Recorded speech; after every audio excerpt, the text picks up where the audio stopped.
Assalamualaikum warahmatullahi wabarakatuh. Alhamdulillahirrahmanirrahim. Bersyukur kehadirat Allah Subhanahu wa taala yang telah memberikan rahmat dan karunia-Nya sehingga kita dalam keadaan sehat walafiat. Salawat serta salam tidak lupa kita antarkan pada Nabi Muhammad SAW yang selalu kita nantikan syafaatnya di akhirat nanti. Terima kasih juga saya ucapkan kepada Bapak Arifat Kuluda yang telah memberikan kesempatan kepada saya untuk mempresentasikan penjelasan tulisan UAS Dasar-dasar Pemrograman bagian 3. Perkenalkan, saya Wakil Muhammad Akbar dengan NIM 120701079 dari kelas Matematika B 2020. Pada pembahasan yang pertama yaitu mengenai variabel. Variabel adalah suatu nama yang menunjukkan lokasi memori untuk menyimpan data. Variabel diperlukan karena digunakan untuk menyimpan data atau variabel fungsi sebagai memori. Ketika dalam suatu algoritma dituliskan nama suatu variabel, maka hal tersebut berarti isi dari suatu variabel. Misal, jika ada yang menanyakan tempat, itu bermaksud untuk menyebutkan lokasi tempat tinggal. Cara mengisi data ke suatu variabel. Yang pertama yaitu assignment. Variabel diberi nilai langsung dari baris bawah. Misal, var underscore alas garis panah 65,8, nama garis panah petik 2 Tiara, var underscore a garis panah 10 dan seterusnya. Lalu yang B, nilai dari variabel lain. Var underscore alas garis panah alas 1, tinggi garis panah v underscore t dan seterusnya. Yang kedua yaitu variabel diberi nilai dari ekspresi atau rumus. Misal, var underscore luas garis panah v underscore panjang kali v underscore lebar, jumlah garis panah v underscore a tambah v underscore b dan plus v underscore c dan seterusnya. Perhatikan penulisan pemberian nilai, yaitu dengan nama variabel yang akan diisi berada di paling kiri diikuti dengan tanda garis panah, dan nilai yang akan diisikan baik langsung dari isi variabel atau hasil perhitungan ekspresi. Contohnya, luas underscore ps garis panah lebar underscore ps dikalikan panjang underscore ps. Cara mengisi data ke suatu variabel yang ketiga yaitu variabel diberi nilai dari piranti input atau keyboard. Nilai yang disimpan dalam variabel tergantung pada nilai yang diketikkan dari keyboard oleh user. Misal, input var underscore a. Itu artinya nilai yang diketikkan dari keyboard disimpan dalam variabel var underscore a. Input lebar underscore ps artinya nilai yang diketikkan dari keyboard disimpan dalam variabel lebar underscore ps. Pembahasan selanjutnya yaitu mengenai tipe data. Komputer dapat membantu pekerjaan kita jika pekerjaan tersebut memproses data sebagai bahan bakunya. Secara umum dapat berupa angka, karakter, string, atau kumpulan karakter, dan lain-lain. Namun, untuk lebih menghemat penyimpan data dalam memori komputer, maka beberapa bahasa program membagi data dalam beberapa jenis, yang biasa disebut tipe data. Tipe data adalah jenis atau tipe variabel yang menentukan nilai yang terkandung di dalamnya. Ada dua kategori dari tipe data. Yang pertama yaitu tipe dasar atau primitif. Tipe data dasar adalah tipe data yang selalu tersedia pada setiap bahasa pemrograman atau compiler dan dapat langsung digunakan antara lain bilangan bulat. Tipe data ini ditulis sebagai integer atau int atau int tulisannya. Kawasan nilainya yaitu min negatif 32.768 sampai dengan 32.767. Terdapat 4 byte memori. Operatornya yaitu aritmatika dan perbandingan. Lalu yang B, bilangan real atau ada desimalnya atau pecahan. Angka yang memiliki titik desimal atau pecahan. Tipe dituliskan sebagai real atau float. Jangkauan nilai tergantung pada implementasi perangkat keras komputer. Operatornya yaitu aritmatika dan perbandingan. Tipe data dasar yang C yaitu karakter, berupa angka, huruf, dan karakter lain. Tipe dituliskan sebagai char, CHAR. Operatornya yaitu perbandingan. Yang D, logika, logic, atau boolean. Tipe data yang digunakan untuk memberi nilai pada hasil perbandingan atau kombinasi perbandingan. Tipe dituliskan sebagai boolean. Tipe ini menggunakan int dengan 0 sebagai false dan 1 sebagai true. Kawasan nilai true dan false. Operatornya yaitu logika. Kategori tipe data yang kedua yaitu tipe data bentukan atau user defined. Tipe bentukan didefinisikan oleh programmer dari tipe data dasar yang ada, diantaranya A. Array atau larik. Tipe data array dapat menyimpan lebih dari satu nilai dalam satu nama variabel. Bagian-bagian penyimpanannya disebut elemen array. Tiap elemen mempunyai tipe data yang sama. Contoh pendefinisiannya nilai underscore ujian array 1 sampai 10 of integer atau int nilai underscore ujian 10. Yang ke B yaitu string. String adalah deretan karakter. Panjang dari string ditentukan pada saat deklarasi atau pemesanan variabel. Kawasan nilai adalah deretan karakter yang telah didefinisikan oleh tipe char. Operasinya yaitu penyambungan atau concatenation, perbandingan, comparison. Contohnya yaitu nama, alamat, string. C yaitu struktur atau record atau rekaman. Banyak data dari satu kesatuan individu atau objek yang akan diproses dapat lebih dari satu buah. Agar informasi kesatuan individu tetap terpelihara, beberapa data tersebut disajikan dalam bentuk struktur. Tipe data struktur dapat menyimpan lebih dari satu nilai dengan tipe data yang berlainan dengan menggunakan satu nama variabel. Berbeda dengan array, tiap elemen dari suatu struktur dapat menggunakan tipe data yang berbeda. Misalnya, 1. Data mahasiswa. Data untuk mahasiswa yang akan disimpan adalah name, nama, umur, tanggal lahir, jenis kelamin, dan lain-lain. Yang kedua yaitu data barang. Data untuk tiap jenis barang yang akan disimpan adalah kode barang, nama barang, harga beli, harga jual, jumlah, dan lain-lain. Yang ketiga yaitu titik dalam koordinat kartesian.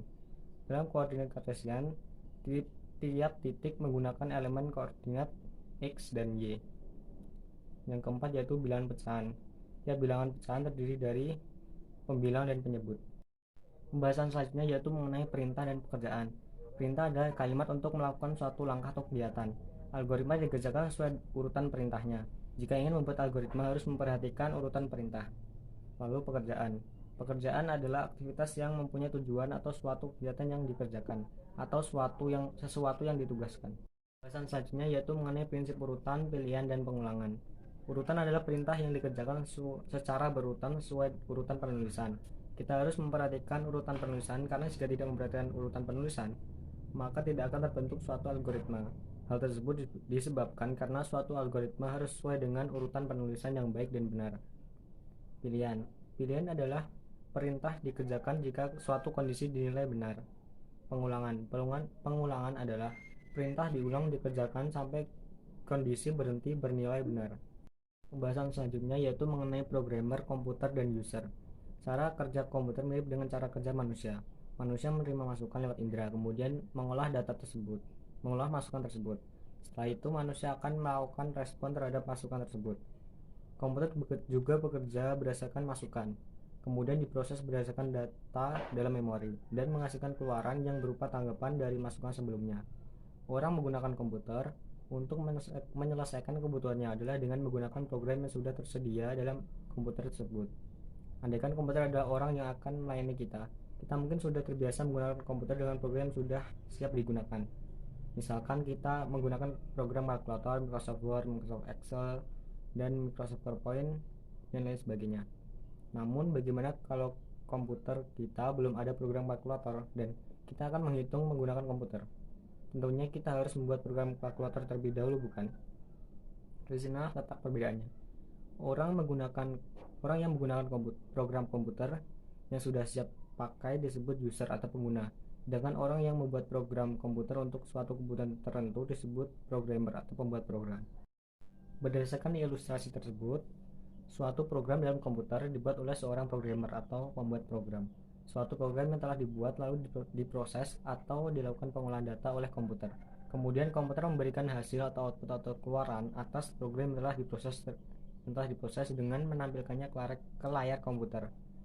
Perintah tidak hanya ditujukan ke komputer saja, terkadang dibutuhkan instruksi atau input dari seorang user atau pengguna. Pembahasan selanjutnya yaitu mengenai pengulangan for dan while. Beberapa langkah dari pekerjaan kita kadang harus dilakukan secara berulang. Misalkan ketika kita makan nasi, maka menyuapkan nasi ke dalam mulut dilakukan secara berulang sampai nasi habis. Dan itu ketika kita berjalan, melangkahkan kaki kanan dan kiri dilakukan secara berulang sampai ke tempat tujuan. Dalam algoritma diberikan perintah untuk mengulangi sekelompok perintah. Perintah pengulangan dalam algoritma adalah while kondisi, repeat until kondisi, for kawasan variabel pencacah, dan lain-lain. Namun dalam penjelasan kali ini saya akan menjelaskan jenis pengulangan yang sering digunakan, yaitu pengulangan for dan pengulangan while. Pengulangan for biasanya untuk kasus di mana banyaknya pengulangan yang akan dilakukan sudah diketahui secara pasti. Dalam pengulangan for, inisialisasi dan pengatur iterasi biasanya diabaikan, dianggap dari satu atau dituliskan dalam kondisi. For i tanda panah 1 to end do aksi-aksi. Kontrol pengulangan ini akan mengerjakan aksi secara berulang selama i atau sebagai variabel pencacah bernilai kurang dari n. Variabel pencacah i akan diberi nilai 1 pada awal pengulangan, kemudian secara otomatis ditambah 1 pada saat setelah melewati baris perintah ini.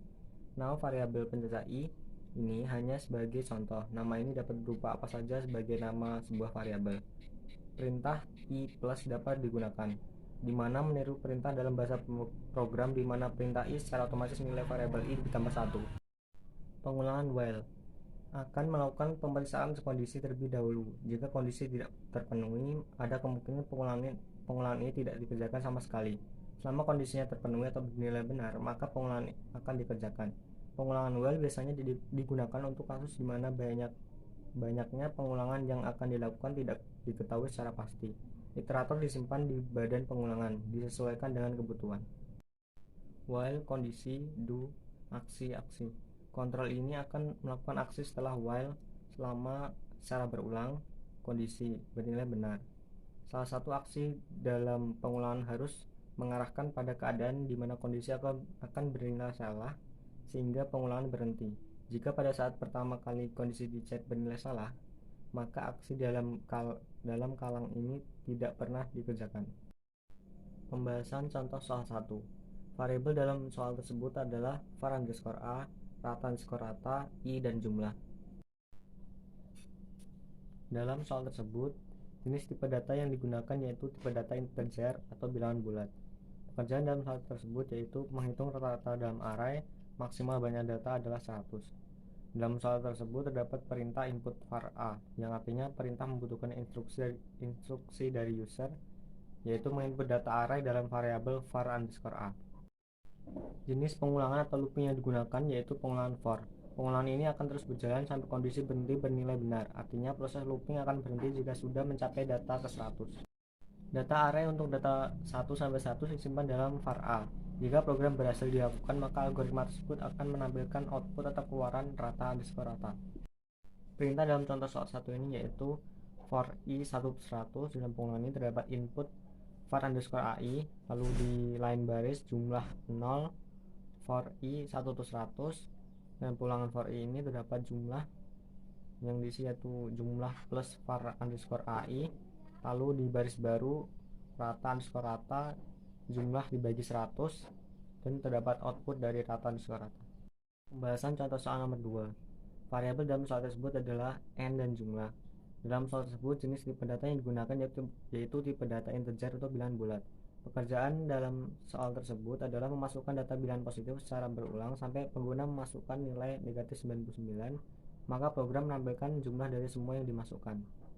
Jika program berhasil dilakukan, maka algoritma tersebut akan menampilkan output atau keluaran, yaitu jumlah. Dalam soal tersebut terdapat perintah input n, yang artinya perintah membutuhkan instruksi dari user, yaitu menginput data berupa bilangan bulat dalam variabel n. Jenis pengulangan atau looping yang digunakan yaitu while. Pengulangan ini akan berhenti jika kondisi yang diminta bernilai salah, yang artinya jika user memasukkan nilai negatif 99, maka proses looping akan berhenti.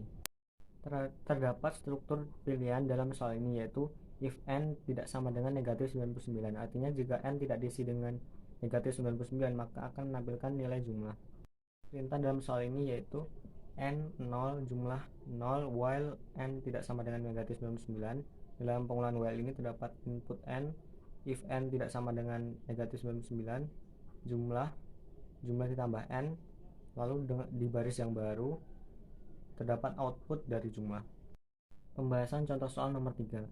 Variabel yang digunakan dalam soal tersebut yaitu index underscore x, x1, ketemu, dan var underscore a. Ada dua jenis tipe data yang digunakan dalam soal tersebut, yaitu integer atau bilangan bulat dan boolean atau logika. Pekerjaan dalam soal tersebut yaitu membuat program untuk mencari suatu nilai di dalam array yang banyaknya data maksimal 100.